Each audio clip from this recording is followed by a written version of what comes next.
आपका फिर स्वागत है हमारे YouTube चैनल पर। हम लोग आज फिर एक नए टॉपिक के साथ फिर से हाजिर हैं, त्रिभुज के समरूपता के नियम पढ़ने के लिए। आपको यहाँ पर बताना है, इससे पहले आप पढ़ चुके हैं समरूपता के जो थेल्स की थ्योरम है, समानुपातिक की थ्योरम, मध्य बिंदु थ्योरम और इस तरह से समरूप के कुछ क्राइटेरिया को आप पढ़ चुके हैं। हम लोग चलते हैं, समरूपता के कुछ नियम हैं जिसको हम लोग पढ़ते हैं। पहला जो नियम है वो है ए नियम, या इसको कह सकते हैं कोण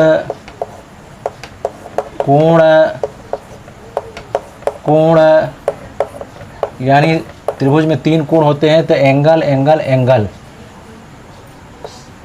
कोण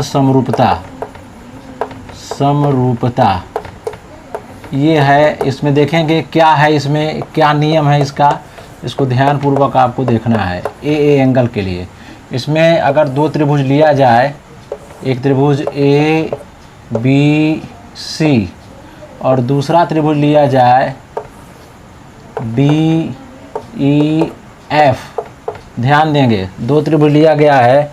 इसमें कहता है कि यदि कोण ए बराबर कोण डी, कोण बी बराबर कोण ई, कोण सी बराबर कोण एफ हो, यानी त्रिभुज के तीनों संगत कोण, इस कोण के बराबर ये कोण, इस कोण के बराबर ये कोण और इस कोण के बराबर ये कोण हो, देख रहे हैं आप यहाँ पर, तो ये आपस में संगत में बराबर हो, तो इनके भुजाओं का संगत अनुपात यानी ए बी अपान डी ई बराबर B C upon E F बराबर ए सी अपान डी एफ, ये बराबर होगा। ये अनुपात इनका आपस में अनुपात जो होगा संगत भुजाओं का अनुपात बराबर होगा। अतः त्रिभुज ए बी सी समरूप त्रिभुज डी ई एफ ये होगा। इसको आपको याद रखना है कि किसी भी त्रिभुज को समरूप दिखाना है तो इसमें संगत कोण बराबर होंगे, तो उनकी संगत भुजाएं आपस में स्वतः बराबर हो जाएंगी और ये त्रिभुज क्या हो जाएगा, समरूप हो जाएगा।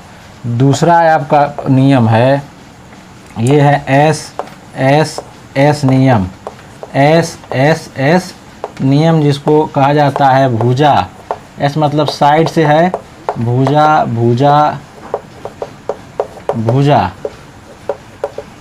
समरूपता, इसको इस तरह नाम से भी जानते हैं, इसको आप ध्यान देंगे आप, भुजा यानी एस क्राइटेरिया भी बोलते हैं इसको, एस सिमिलरिटी भी बोलते हैं इसको, ध्यान देना है।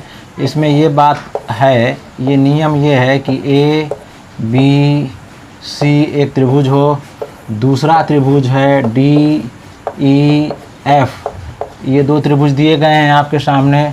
यदि ध्यान देंगे, यदि एस का मतलब संगत भुजाओं का अनुपात यानी A B upon D E equal to B C upon E F equal to A C upon D F, ये बराबर हैं, तो कोण ए बराबर कोण डी हो जाएगा, कोण बी बराबर कोण ई हो जाएगा एंड कोण सी बराबर कोण एफ हो जाएगा। और इस तरह से अतः त्रिभुज ए बी सी सिमिलर हो जाएगा त्रिभुज डी ई एफ से। यहाँ ये बात आपको प्रूव्ड होती है कि जब संगत यानी इसका अनुपात, इसका अनुपात और इसका अनुपात जब बराबर होगा तो ये कोण आपस में बराबर हो जाएंगे, और बराबर हो जाएंगे तो ये त्रिभुज सिमिलर हो जाएंगे यानी समरूप हो जाएंगे। इसी को एस नियम या भुजा समरूपता कहते हैं। अगला जो है आपका, यहाँ पर मैं डिस्कस कर दे रहा हूँ आपके साथ, तीसरा जो नियम है वो एस नियम है। ये यस या एस नियम या SAS क्राइटेरिया बोलते हैं। इसको क्या बोलते हैं देखिए, एस का मतलब साइड एंगल साइड, यानी भुजा कोण भुजा, ध्यान देंगे आप इसमें। समरूपता इसको कहेंगे, समरूपता इसको कहेंगे। इसमें दिखाया ये जाएगा कि ABC एक त्रिभुज है, DEF, ये ध्यान देंगे, DEF एक है। इसमें कहा जाता है कि यदि AB upon DE equal to AC upon DF, यानी इसका इसके साथ और इसका इसके साथ अनुपात बराबर हो तथा कोण A बराबर कोण D।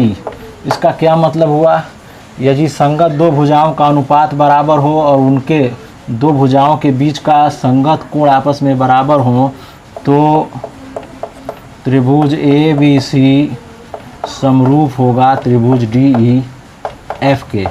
इस तरह से आप यहाँ पर देख चुके हैं criteria number 1, criteria number 2, criteria number 3 आप समरूपता के विषय में पढ़ चुके हैं। इसको अच्छी तरह से समझ लेंगे क्योंकि इसी पर बहुत सारे क्वेश्चन आपके पास आएंगे और बहुत सारे कंपटीशन में इस पर पूछे जाते हैं, चाहे बोर्ड एग्ज़ाम हो, चाहे कोई भी कंपटीशन का एग्ज़ाम हो, इसमें ये समरूपता को आपको अच्छी तरह समझ लेना है। तो इस तरह से आपको अच्छी तरह से बात को समझ लेना होगा।